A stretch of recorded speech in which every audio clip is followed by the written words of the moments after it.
성도를 섬기는 사람이 먼저 된 사람이다. 또는 먼저 된 사람이 성도를 섬기는 자다라는 제목으로 함께 은혜를 나누려고 합니다. 오늘 13절 말씀에 보시면은 깨어 믿음에 굳게 서서라고 말씀하는데, 우리가 영적으로 깨어 있지 않고 졸게 되면 어떻게 됩니까? 서 있다가도 쓰러지죠. 어떤 분은 정말 길 가다가도 졸다가 전봇대랑 부딪힌 사람도 있다더라고요. 그런 병이 있는 사람도 있답니다. 근데 육체적으로 그러한 현상이 있는 것만이 아니고 우리가 신앙생활을 하면서 영적인 사람으로 살아가면서도 그만 영적인 졸음 속에 빠져가지고 사람하고도 부딪히고 또 어떤 사건하고도 부딪히고 이것저것 충돌해서 상처도 입고 손상도 주고 하는 일들이 왕왕 있다고 봅니다. 근데 깨어 있어서 믿음에 굳게 서 있으면은 그렇지 않다는 말씀을 하시는데요.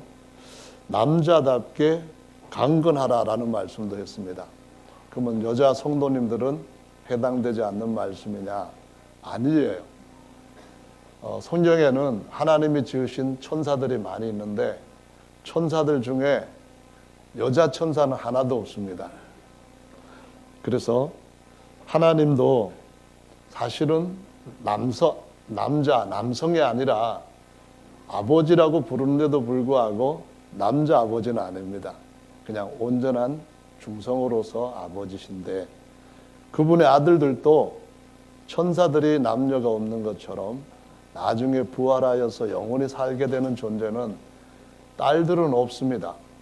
전부 다 하나님의 아들들이라고 완전한 신분을 얻게 되는 거죠. 그래서 여기에서도 남자답게 굳게 서라, 그 말은 신령한 하나님의 아들답게 아주 용감하게 강건하게 서 있는 믿음을 가져라, 그런 말씀입니다. 그래서 어떤 사람들은 넘어지는 자가 있고 실족하는 자도 있다고 성경에 여러 번 말합니다. 넘어지는 것하고 길을 잘못 디디고 다니다가 실족해서 다치는 사람도 있고 그런데요.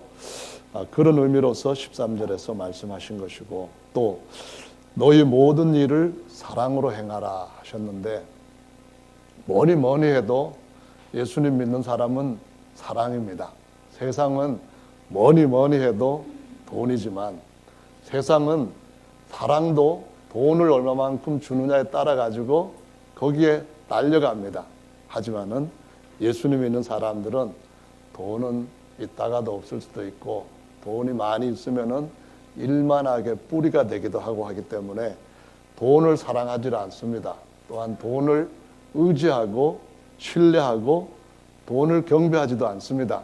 우리는 하나님을 사랑하고 또 이웃을 사랑하고 성도들, 형제들을 사랑하고, 그래서 모든 일에 사랑으로 행하라고 하는 최고의 길을 아는 사람들인 줄로 믿습니다. 아멘. 근데 이제 15절부터 16절에 있는 말씀이 오늘 본문 말씀에서 특별히 강조해서 함께 나눌 은혜의 말씀입니다. 그것은 아가야라고 하는 큰 지역에, 말하자면 우리 같은 식으로 말하자면은 무슨 경상도 지역 아니면은 전라도 지역, 이런 큰 지역에 바울이 복음을 전하러 가서 거기서 처음으로 얻었던 사람이 이 아가야의 고린도의 스데바나라고 하는 사람입니다. 그래서 이 스데바나 집 사람들이 다 예수님의 이름으로 침례를 받고 그 지역에서 처음으로 신앙생활을 시작하게 됩니다. 그래서 이 사람들이 처음으로 그리스도인으로서 주님을 섬기는데, 그 가정을 중심으로 해서 이 아가야 지역에, 고린도 지역으로 해서 아가야 전 지역으로 예수님의 복음이 전파되고 성도들이 늘어납니다. 그리고 난 뒤에 고린도 교회에게 편지를 보낸 것이 고린도 전서이고 또 다음 후서가 따르게 되죠. 그러면은 이 아가야 지역에서 스데바나는 어떤 사람입니까? 처음 예수님 앞에 영혼의 구원을 받은 하나님의 아들이 된 사람입니다. 그는 깨어서 믿음에 굳게 선 사람입니다. 교회라고 하는 말은 살아있는 돌, 그런 의미인데요. 이것은 특히 구약시대에 보면은 좀 인간적인 생각 또는 장꾀에 빠져있던 한 사람이 있습니다. 야곱입니다. 야곱이 자기 형도 속이고 자기 아버지도 속이고 외삼촌 집으로 도망을 가다가 노숙을 하는데, 그때 길에서 돌을 베고 자다가 하나님께서 그에게 은혜를 베풀어 주셔서 하늘에 아주 놀라운 환상을 꿈에서 보게 하셨습니다.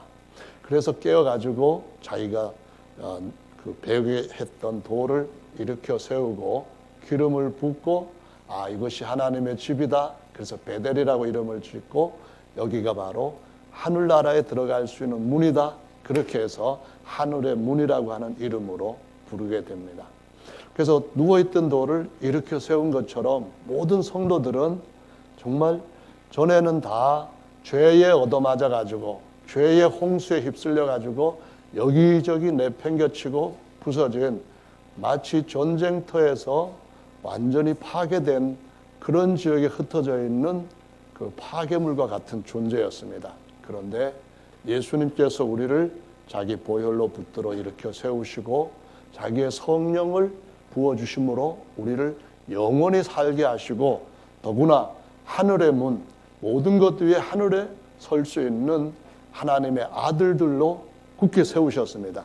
그래서 이 아가야에서 처음 일으킴을 받은 이 스데바나와 그 집안 사람들은 다른 지역에 쓰러져 있는 돌들을 일으켜 세우는 그 일을 하게 되는데, 그 일을 다른 말로 말하자면은 섬기는 일이라고, 성도들을 일으켜 세워서 든든하게 잡아주는 일이라고 말씀을 하고 있습니다. 그래서 오늘 본문 말씀처럼 어느 교회, 어느 지역에 있던 하나님의 아들들이든지 다른 이들을 든든하게 세워주는 자가 되는데, 먼저 된 자가 나중된 자들을 세워주고 붙들어주고 일으켜주고 디딤돌이 되어주고 또 밀어주는 이러한 일을 하는 사람으로 봉사하게 주님이 불러주셨다라고 말씀을 하시는 것입니다. 아멘. 그래서 우리가 그런 사람을 먼저 돼서 인도하고 안내하고 이끌고 그러는 자라고 해서 리더라고 영어로 말을 하죠. 리더라고 하는 말은 앞에서 이렇게 끄는 사람을 가리켜서 리더라고 하는데요. 이 리더라는 말은 다른 말로 조금 연관을 시켜가지고 성경적으로 이해를 하자면은 라이더라고 하는 말과 비교할 수가 있습니다. 그것은 리더는 어떤 사람을 말에다가 태우고 그 말고삐를 잡고 어느 목적지를 향하여서 바른 길로 가는 사람입니다. 그러면은 라이더는 누구냐 하면은 그 말에 탄 사람입니다. 그러면은 리더는 말고삐를 잡고 가는 사람이고, 그 다음에 라이더는 이제 나중으로 예수님을 믿게 되어서 어린 신앙에서 점점 자라게 되고 언젠가는 또 다른 지역에서 누구를 태우고 말고삐를 끌고 가는 그러한 일을 하는 사람이라고 말씀을 하는 것입니다. 그래서 저와 여러분들이 예수님과 같은 그러한 리더 또는 먼저 된 자, 이끄는 자가 된다. 그 말은 무엇을 의미하는 것입니까? 바로 섬기는 자라는 것을 의미하는 것입니다. 저와 여러분들이 참 잘 섬기는 사람이 된다면 주님이 기뻐하시고 또 많은 복을 주시고 더 큰 일들도 맡겨주실 줄로 믿습니다. 세상에 리더를 나누는 유형 방식이 가지겠죠. 그런데 어떤 좀 요런 측면으로 리더를 나눠보면은 카리스마형이 있고 권력형이 있고 감성적인 형이 있고 소통형이 있고 이렇게 나누는 방식이 있습니다. 카리스마형의 리더십이라고 하는 것은 남이 갖고 있지 않는 재능, 남이 갖고 있지 않는 천부적인 어떤 능력 또는 남이 취하지 못한 자신만이 어떤 열정을 통해서 노력을 통해서 얻은 힘 같은 것들을 가지고 있는 자입니다. 그래서 그런 카리스마를 보고 사람들이 아우 대단하다, 우리가 이루지 못한 일을 이룬 사람, 우리도 저렇게 되면 좋겠다, 이런 마음을 가지고 따라가는 것인데, 이걸 갖다가 카리스마형이라고 얘기를 하죠.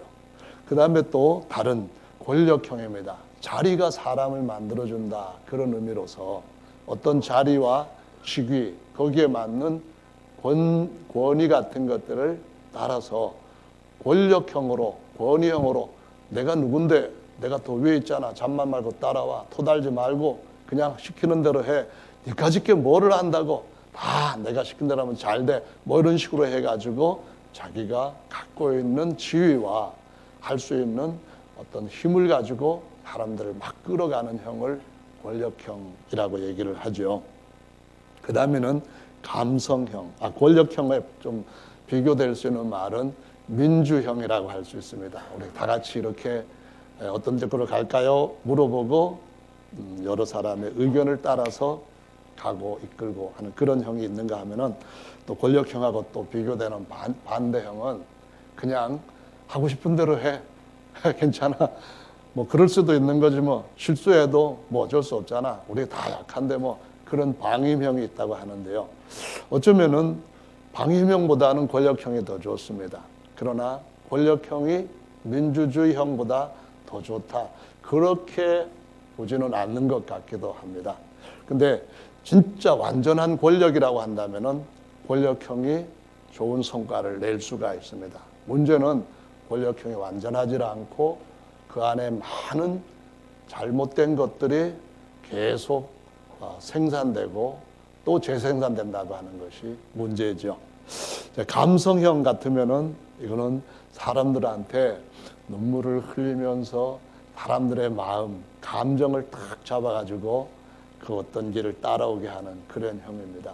물론 뭐 이런 형도 때로는 필요하겠지만은 좀 좋은 형이다 하기에는 뭐가 좀 있죠.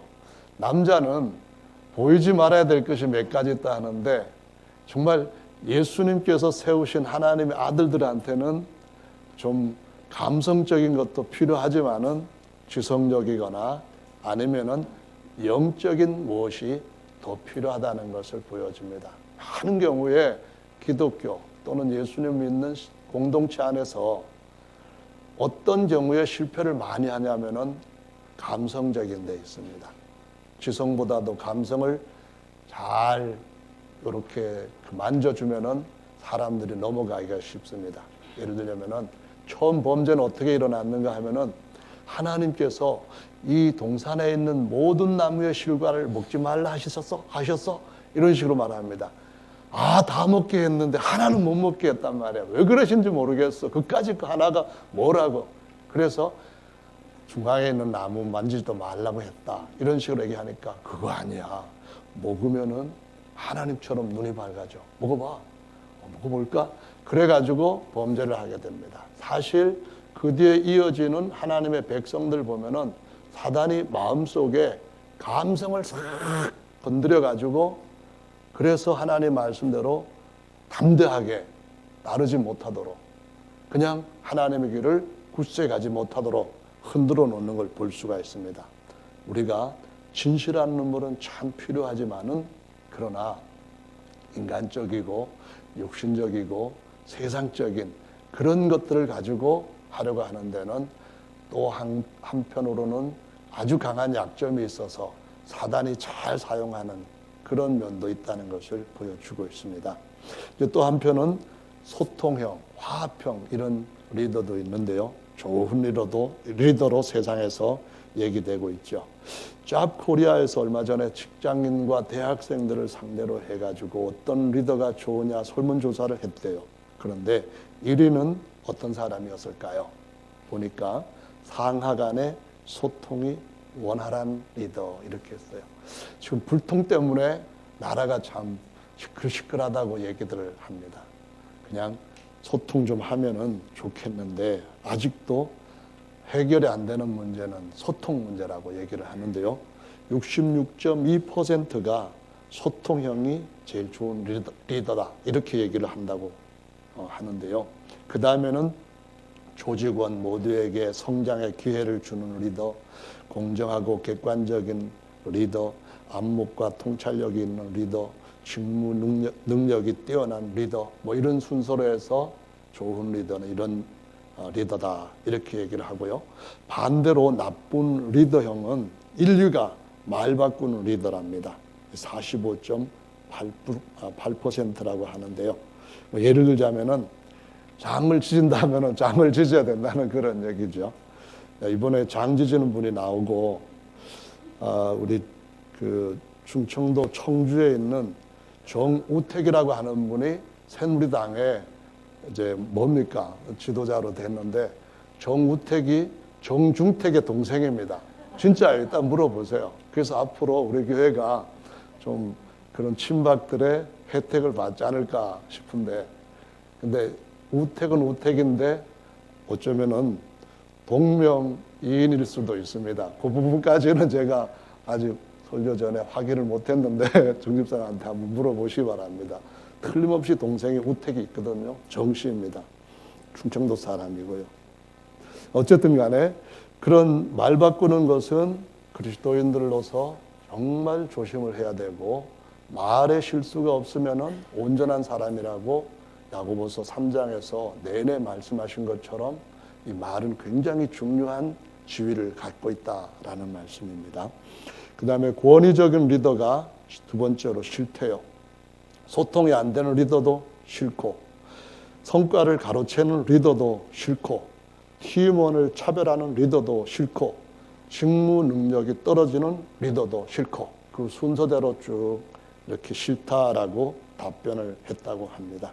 근데 진짜 요즘은 종의 정신을 가지고 인도해야 된다는, 영어로 종이 서번트라고 하잖아요. 그래서 서번트 리더십을 갖고 있는 이런 사람이 필요하다라고 세상에서도 점점 그쪽으로 관심을 갖는 추세입니다. 그렇다면은 예수님을 믿고 예수님께서 어떻게 하셨는가를 따라가고 닮아가는 저와 여러분들, 다 자라면서 언젠가는 또 다른 이들을 리드해야 할 리더가 되어야 될 저와 여러분들, 어떤 사람이 되어야 될까?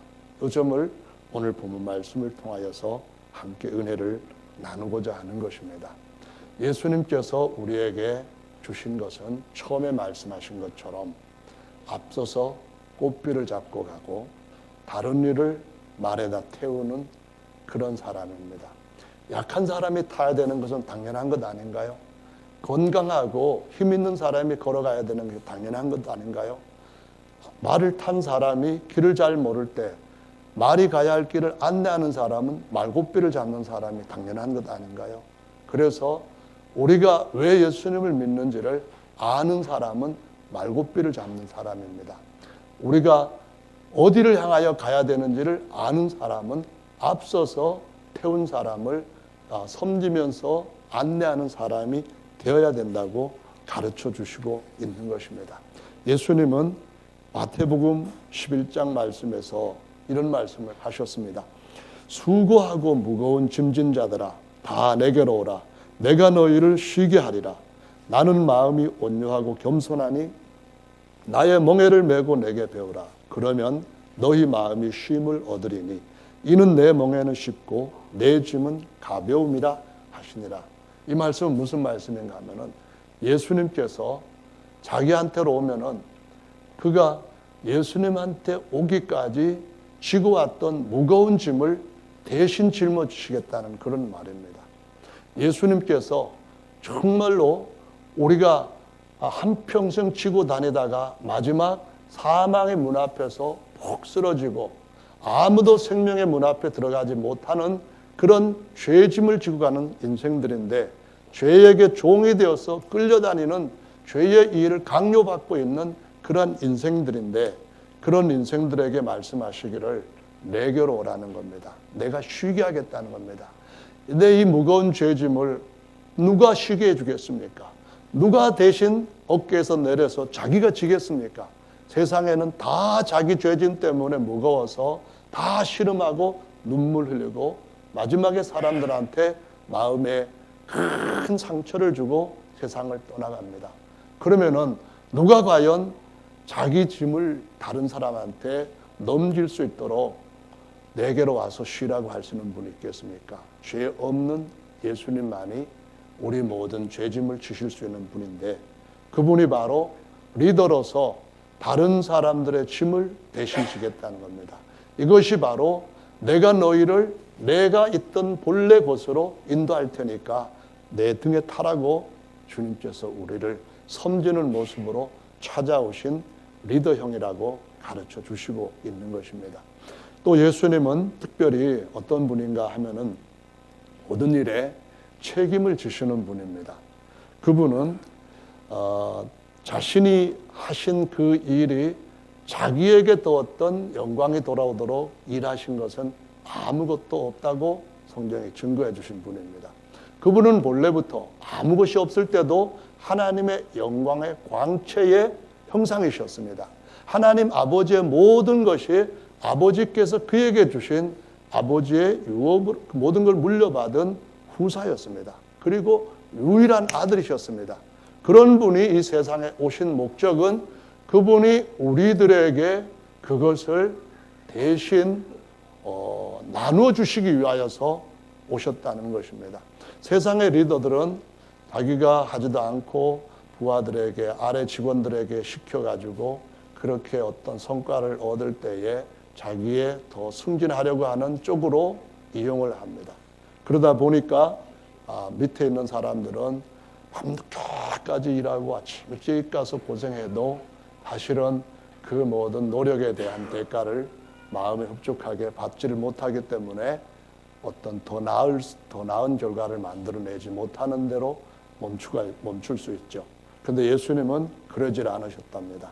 모든 그분의 섬김은 우리를 높이기 위함이시고, 우리가 그 가운데서 실수하고 그분처럼 자라가는 과정에서 어떤 잘못 같은 걸 했을 때에 그분이 그 모든 관은 스스로 책임져 주시는 분이라고 말씀을 하시고 있습니다.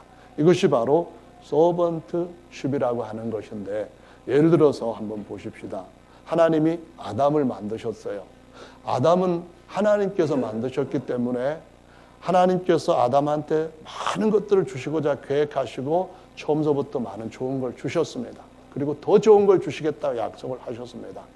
그런데 분명히 더 좋은 것을 주시고자 하시는 약속을 이루실 터인데 그 약속을 그대로 이루셔서 그분으로부터 그걸 받기 이전에 뱀의 말에 듣고 범죄를 했습니다. 아주 흉악한 존재로 변해버렸습니다. 하나님을 불신하고 뱀을 더 믿고 하나님의 계획에 대해서 무시하고 뱀이 주는 얄팍한 무언가 이익에 그는 배신을 했습니다. 완전히 요즘 말로 말하자면 그 아담은 배신의 아이콘입니다. 하나님을 배신했고 그의 후손들도 다 그렇게 해서 하나님과 원수지가 아니고, 하나님이 인류를 이렇게 좀 다시 깨끗하게 씻어 놓으면은 또 밖에 나가서 흙탕물질하고 또 잘못된 일 해가지고 그냥 어디 더러운 시궁창에 빠져가지고 소리 지르고 나 어떻게 해요? 그러면 또 가서 건져내서 씻기고 새 옷 입히면 또 몇십 년 지나고 몇백 년 지나면 또 그런 일을 계속 해왔습니다. 그런데 하나님이 책임지시는 분이기 때문에 아담이 범죄했을 즉시 바로 짐승을 잡아서 가죽옷을 만들어가지고 아담과 하와에게 입혀주시면서 언젠가는 더 완전한 것으로 입혀주시겠다고 약속을 하십니다. 그리고 난 뒤에 그분이 4천여 년 후에 사람의 모습으로 오시되 어린 양의 모습으로 오셨습니다. 바로 그 창조주께서 자기 형상으로 지으신 그분께서 사람의 모습, 종의 모습을 입고 오셔가지고 아담과 그 모든 후손들의 죄에 대해서 책임을 그분이 지셨습니다. 내가 만든 내 형상으로 만든 내 피조물이니까 내가 책임지겠다 하시면서 그분이 친히 나선 것입니다. 그 하나님 외에는 아무도 아담과 그 후손들의 죄를 대신 해줄 수 있는 그런 이가 없었습니다. 그래서 그분은 그렇게 섬기심으로 우리에게 뭘 주셨습니까? 아버지께서 우리에게 아들에게 주셨던 모든 것들을 함께 누릴 수 있는 자리로 다시 일으켜 세우시는 일을 하신 것이 새 창조입니다. 아멘. 새 창조는 어떤 방식으로 지었습니까? 하나님도 완전히 아주 흉악한 죄인들을 섬기기 위한 이 손 방식으로, 이러한 하나님의 일하심의 방식으로 이루어졌다고 하는 사실을 우리는 주목을 해야만 됩니다.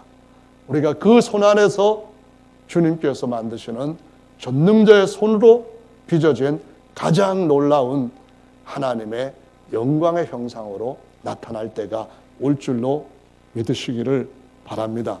아멘. 그래서 우리가 예수님의 서번트십 또는 리더십을 배울 필요가 있는데, 그분은 처음서부터 그래서 범죄한 아담한테 그리고 그 후손들한테 찾아오실 때에 찾아오시는데 그 입으신 옷이 빌립보서 2장 5절 말씀에 보면은 그는 근본 하나님의 본체시지만 하나님과 동등됨을 취할 것으로 여기지 아니하시고 오히려 자기를 비어 종의 형체를 가져 사람들과 같이 되었고 사람의 모습으로 나타나셨음에 자기를 낮추시고 죽기까지 아버지 뜻에 복종하셨는데 십자가에서 자기를 내어주심이라고 말씀하시고 있습니다. 그래서 그분이 이 땅에 오셨을 때에 시작이 어떤 시작이었습니까? 아버지의 영광 형상 다 비워버리고 종의 형상을 입고 오셨다는 겁니다. 아멘. 그 다음에 그분이 3년 반 사역을 다 섬기면서 하셨어요. 그리고 난 뒤에 마치는 그 마지막 그분의 그 제자들과의 모임이 6월절 만찬에서 있었습니다. 마태복음 26장의 말씀에 보시면은 6월절 만찬에서도 마지막 마칠 때에 그분의 섬기심의 도가, 그분의 섬기심의 지도력이 어떤 것인지를 딱 보여주는 말씀이 26장 1절에 나타납니다. 1절에 예수께서 이 말씀을 다 마치시고 제자들에게 이르시되 이어서 2절 너희 아는 바와 같이 이틀이 지나면 6월절이라 인자가 십자가에 못 박히기 위하여 팔리우리라 라는 말씀합니다. 여러분, 팔린다는 말이 무슨 뜻인지 아십니까? 창조하신다는 말은 아시잖아요. 창조하신 분이 로마서 5장 14절에 자기 형상으로 지으신 그분이 오실 자의 표상으로 아담을 지으셨단 말입니다. 오실 자가 바로 예수님, 지으신 그분입니다. 그런데 그분이 창조주로서만 사람들한테 찾아오신 것이 아니고 팔리는 자로 찾아오셨습니다. 여러분, 혹시 여러분이 사업에 크게 실패해가지고 집을 파는 경우 혹시 있으셨습니까? 집도 팔고 또 땅도 팔고 나중에는 더 팔 것이 없어가지고 자식을 팔고 자식 팔아도 다 못 갚아가지고 자기 몸까지 팔았다. 그런 경우 한번 생각해 보셨습니까? 성경 시대에 사고 판다고 할 때 소를 팔면은 그 소주인이 돈 얼마를 받고 그 소유권을 그 판 사람한테 넘겨주는 겁니다. 종을 팔게 되면은 이 종은 더 이상 가족들과 함께 할 수 있는 그런 존재가 아닙니다. 어디 다른 데 가가지고 어떤 어려움을 하든지 간에 어떻게 고생하고 죽든지 간에 그냥 그대로 따라가야 하는 인생입니다.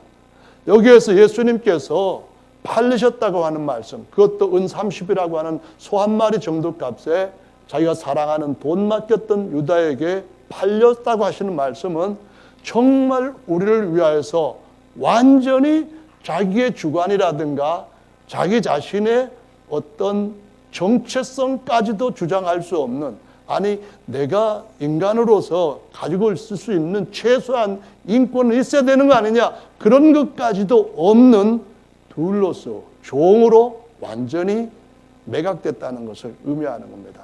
완전히 팔리신 겁니다. 아니 가룟 유다가 자기가 팔 수 있는 권한이 있습니까? 권한이 없는 자입니다. 오히려 그가 예수님의 소유물에 불과한데, 예수님의 종인데도 불구하고 예수님은 그 종의 소유처럼 되셔서 팔리신 겁니다. 이것은 저와 여러분들한테 주님이 정말 우리한테 철저하게 종로로 타시기 위하여서 팔린 종이 되었구나, 이것을 가르쳐주는 아주 중요한 사건입니다. 그리고 난 뒤에 이어지는 26장 말씀에서 뭐라고 하는가 하면은 식사를 하시다가 축복하시고 제자들한테 포도주를 부어주시고 떡을 떼어주시면서 먹으라. 이것은 너희를 위하여서 내 자신이 너희 생명을 위해 찢어서 주는 내 살이요 흘려서 나오게 한 내 피다 하면서 내가 너희를 마치 소고기처럼 마치 소에서 나오는 골수처럼 너희를 살리기 위하여서 머리로부터 꼬리까지 족발까지 가죽까지 다 너희를 위해서 내놓는다. 이 말씀을 하신 것이 3년 반 마지막 그 예수님과 제자들의 모임에서 하신 말씀입니다. 이것을 우리가 이해를 해야만 됩니다. 인자는 섬기기 위하여서 오셨다 하는 말씀을 하시면서 그 목적을 아주 신실하게 실행하시는 모습을 만찬에서 보여주시고 있죠. 그리고 난 뒤에 정말 그는 처절하게 매를 맞고 정말 고통스러운 십자가를 모든 사람의 죄를 다 짊어지시고 돌아가셨습니다. 그리고 죄를 이기고 부활하셨습니다. 죄와 싸운 승리한 왕이 되셨습니다. 유대지파의 사자로서 왕이 되셨습니다. 왕이 되셨으면 그때부터는 뭔가 그분의 처신이 달라질 것으로 기대할 수가 있습니다.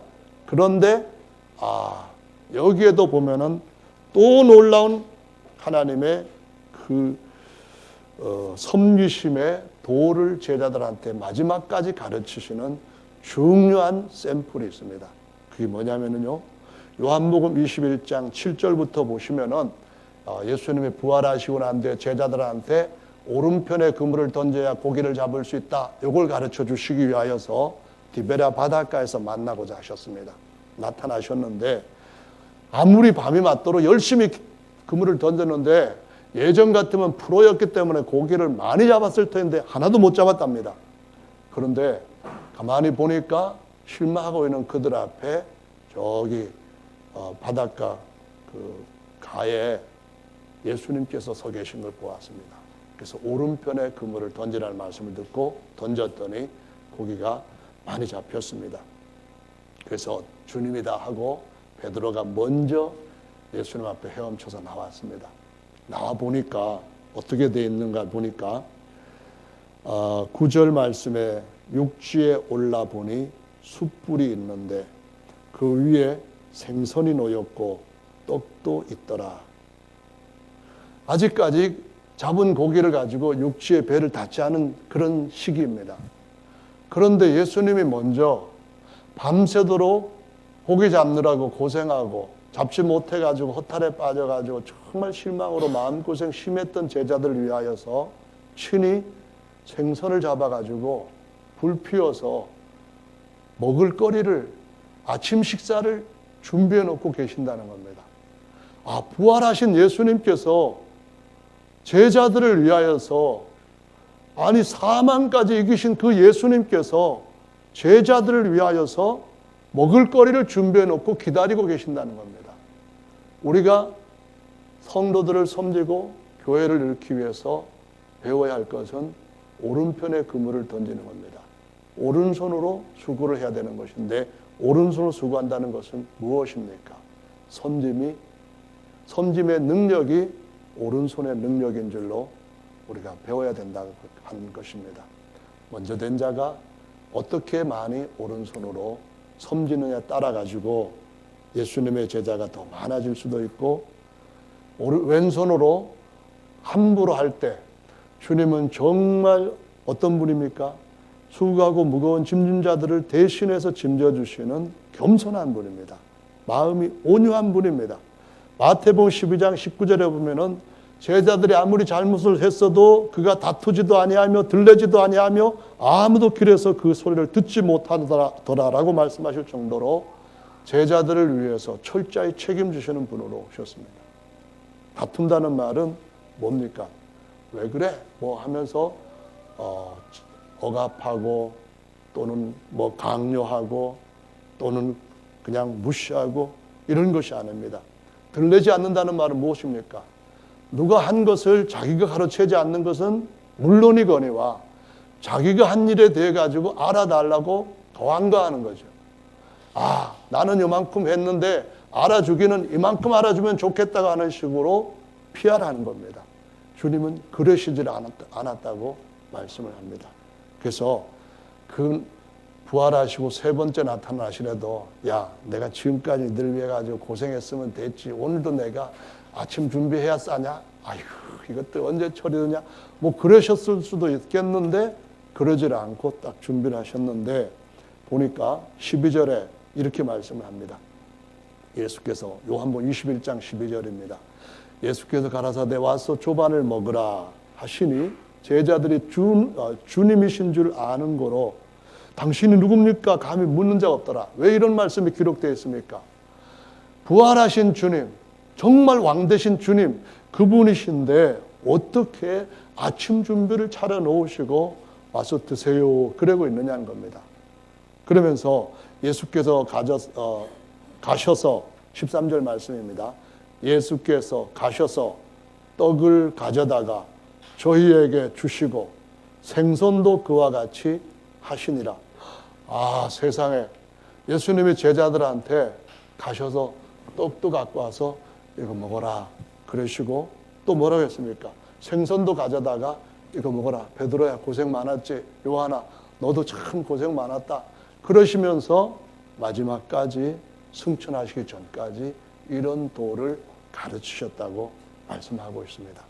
그래서 우리가 이 땅에 사는 동안에 주님께서 하셨던 최고의 가치 있는 삶이 어떤 것인가를 살펴보면은 배울 것이 참 많고 우리 인생을 제대로 세울 것이 참 우리 그 말씀 안에 그분의 본 안에 끊임없이 우리에게 제공되는 것인 줄을 믿습니다.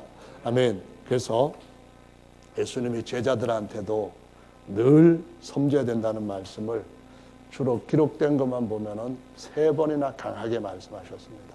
특히 주님이 요한복음 13장에는 만찬 자리에서도 제자들이 누가 더 큰 자가 되냐 하고 다투었을 때에 그 다툼을 들으시고 본래는 식사하기 전에 예수님의 제자들이라면은 그 집주인이 한 일을 하지 않았을 때 해야 될 사람들이었습니다. 큰 다락에서 식사를 하시는데 그 집주인이 본래는 손님을 맞이할 때 3년 반 동안 그 명성에 있는 예수님 그리고 제자들을 맞이할 때 어서 오십시오 하면서 발을 다 씻겨드리고 식사 자리에 앉게 해야 되는 것이 유대인들이 손님을 맞이하는 풍습이었습니다. 그래서 머리에 아주 귀한 향유를 부어주면은 그거는 마리아처럼 정말 잘하는 일인데 향유가 아니라면은 감람유라도 발에다가 부어 이렇게 해서 마사지를 해드리고 식사 잘하십시오. 그래야 되는 것이 식사하는 데 있어서 예의였습니다. 그런데 아무도 집주인이 그렇게 안 했습니다. 주님이 아시는 거죠. 그러면 제자 중에 단 하나라도 누가 일어서서 주님 저희들은 괜찮은데 주님이라도 좀 발 씻으세요 하고 물을 떠다가 주님 발을 씻기고 거기에 감람유라도 해가지고 마사지를 해드려야만 되었습니다. 아무도 안 했습니다. 안 한 것은 물론이거리와 어떻게 했습니까? 베드로야 네가 그거 더 크냐? 나 예수님 옆에서 먹고 있는데 내가 더 크지? 그런 마음들을 갖고 있었기 때문에 주님께서 식사하는 자리에서 일어나셔서 겉옷을 벗으시고 수건을 둘러 종의 모습을 다시 한번 갖추시고 물을 떠다가 제자들의 발을 씻기셨다고 말씀합니다. 그러면서 끝까지 발을 씻기는데 베드로가 맨 마지막에 주여 못 씻깁니다 합니다. 양심이 좀 찔렸을 것 같아요. 자기가 그랬어야 되는데 저 사람들은 안 그랬더라도 천국 열쇠까지 받은 자기가 주님 앞에 그렇게 신임받는 자기가 주인이 안 했다면 자기라도 했어야 되는데 안 한 거예요. 어쩌면은 모르겠지만은 추측이건데 베드로가 내가 천국 열쇠까지 받았으니까 내가 열면 다 열린다고 했으니까 내가 제일 큰 자다 하면서 거기서 제일 앞서서 나왔던 그런 자인 줄은 몰라요. 근데 먼저 된 자는 섬기는 자가 돼야 된다는 것을 주님이 말씀하셨습니다. 그래서 베드로가 마음이 찔리니까 그래도 양심이 있으니까 절대로 제 발을 못 씻깁니다. 그러니까 주님이 내가 너의 발을 씻기지 아니하면은 너와 나는 상관이 없다 하시면서 내가 선생이며 주로서 본을 보였으니 너희들도 이걸 알고 행하면 복이 있으리라 하고 모범을 보여주셨습니다. 그것이 누가복음 22장에서는 섬기는 자가 크냐 앉아서 먹는 자가 크냐, 서서 섬기는 자는 종이다 하면서 나는 너희 중에 서 있느니라 라고 말씀을 하시면서 베드로야 너 더 이상 시험 들지 말고 내가 너를 위하여 기도했으니 굳게 서서 내 형제들을 굳게 세워라, 이 말씀을 누가복음 22장에서 하시는 걸 볼 수 있습니다. 그래서 저와 여러분들이 하나님의 아들답게 남자답게 굳게 서서 바른 사람들을 바르게 인도해가는 그러한 예수님이 기뻐하시는 신임하시는 제자들로 주님 섬기게 되시기를 예수님의 이름으로 축원합니다. 그래서 이 서번트십 또는 그리스도의 리더십, 여기에는 세 가지 원리를 가지고 있다고 생각하면 좋을 것 같습니다. 세 가지의 마음 원리입니다. 섬김의 도의 세 가지 마음 원리. 그것은 첫 번째 것은 남을 정말로 높여주는 겁니다.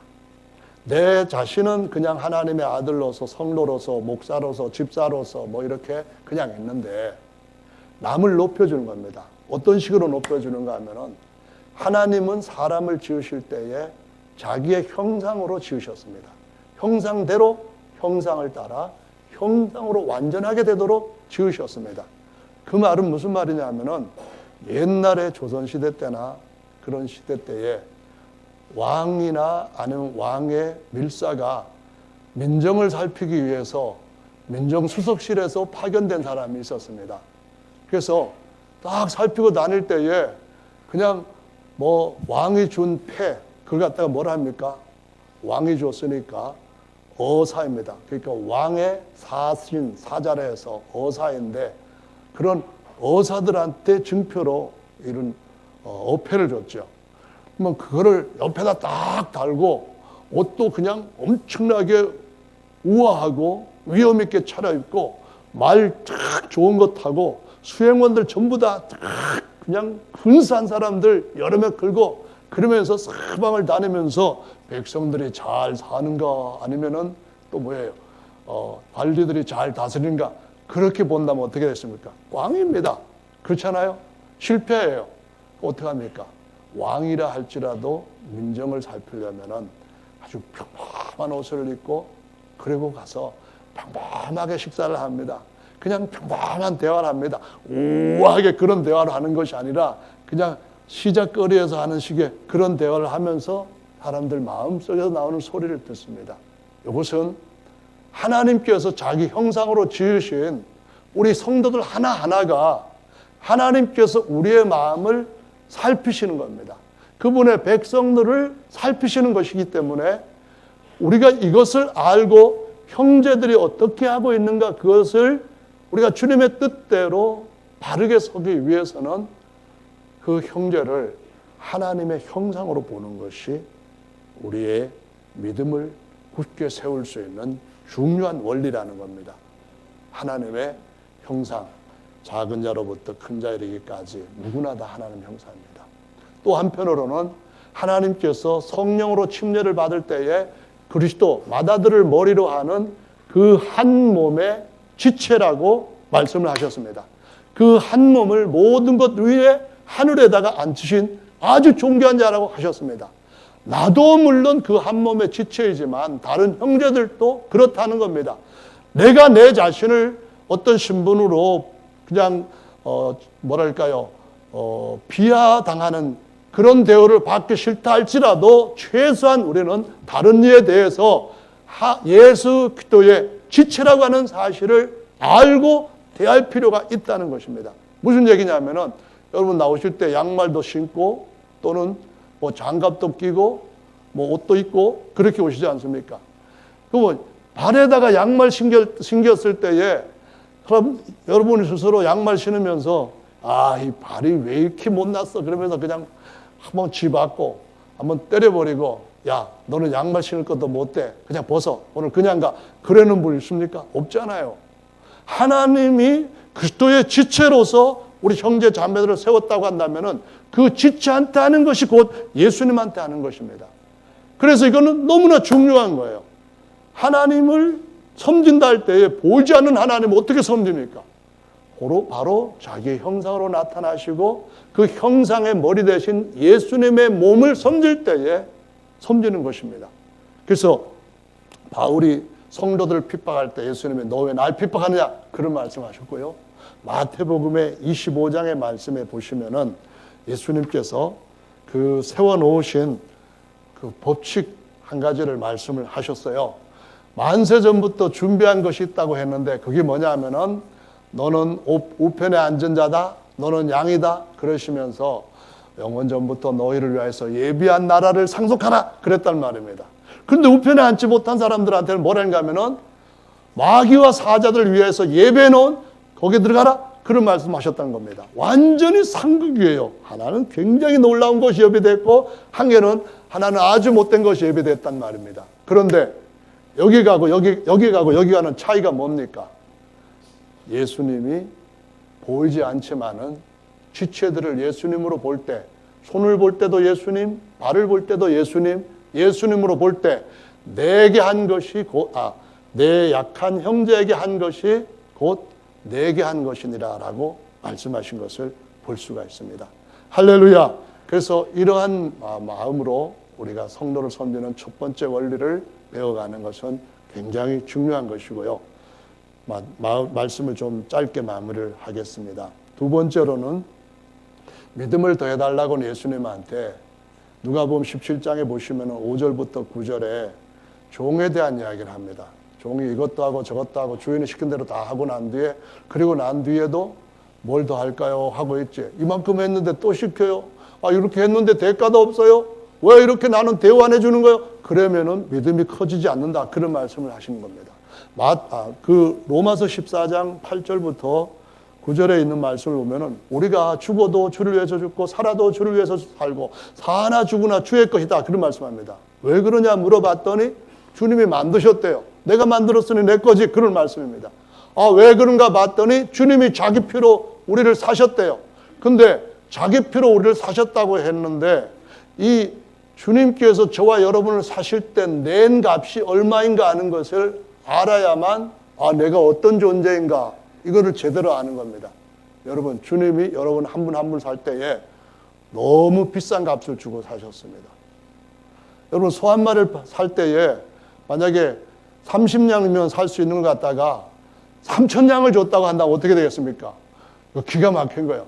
30냥 주고 산 거 말고 3,000냥 주고 산 소한테는 어떻게 하겠습니까? 이놈이 그의 몇 배를 일해 주기를 기다리는 거예요. 그런데 저와 여러분들의 3,000냥도 아니라 독생자의 피를 가지고 사셨기 때문에 정말 어마어마한 값을 주고 사신 그분의 종이 됐다는 겁니다.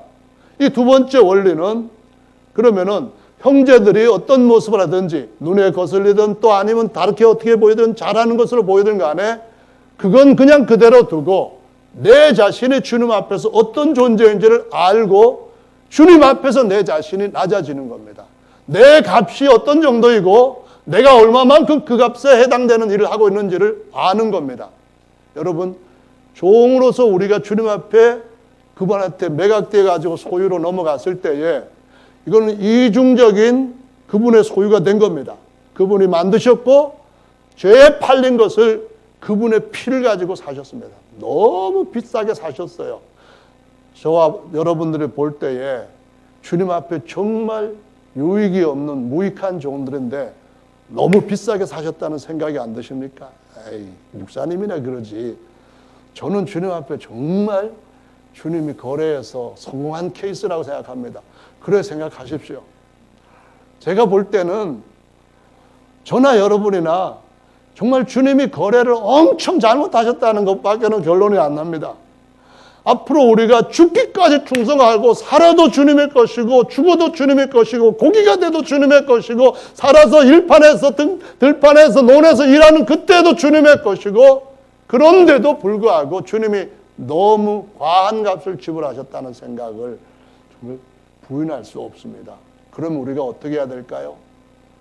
형제들이 어떠하든 간에 주님께서 관리하라고 주셨으니까 섬기는 자세에 들어가 있는 것은 제 위치에 있는 것인 줄로 믿으시기 바랍니다. 그나마 우리가 너무 과하게 사신 주님 앞에 최소한의 양심이라도 갖고 정말 죄송합니다. 주님 무익한 것을 지금까지 걷어주시고 덮어주시고 먹여주시고 허물을 대신 책임져 주시니 감사합니다. 그렇게 살다 보면은 주님이 오히려 섬기는 자에게 더 큰 것을 주신다고 말씀하셨으니까 정말 감사한 일입니다. 마지막으로 세 번째로는 이것은 긍지와 책임감 있는 그러한 마음 자세를 갖는 겁니다. 종의 정신은 제가 그랬습니다. 제가 해야 됩니다. 그런데 왜 그렇게 마음을 가져야 되냐면은 믿음이 견고하게 선자들은 바울이 아비의 마음을 가지고 그 고린도 성도들을 섬겼다고 하는 그런 마음에서 볼 수 있습니다. 아비가 자식을 위해서 희생하는 거 볼 때 그 아버지가 자식한테 투자하는 겁니까? 아비가 자식한테 이것도 해주고 저것도 해주고 어머니가 그 자식한테 그냥 잠도 못 자고 누일 자리 또 뭐 할 자리 하면서 고생하시는 그것이 마땅히 해야 된다고 하는 어머니, 아버지의 사랑에서 나오는 겁니다. 이 자식 내가 혼자 살 수 있도록 키워주지 않으면은 어디 치여서 제대로 못 살 테니까 내가 그에게 먹잇감이 되고 해주는 거 당연하다. 그런 생각으로 하는 겁니다.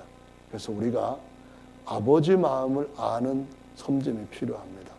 그래서 내가 긍지를 갖고 있는 나 하나님 앞에 당연히 책임질 사람이다. 이런 말이죠. 이런 생각입니다.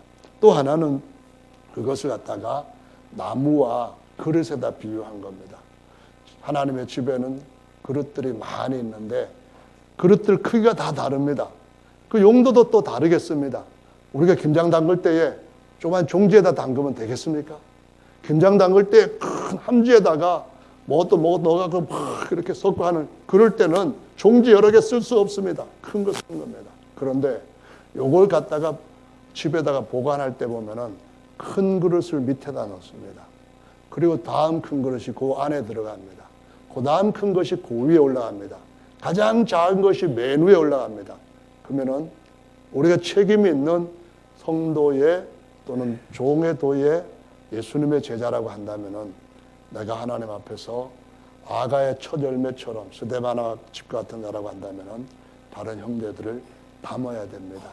내가 그 안에 그를 품어야만 됩니다.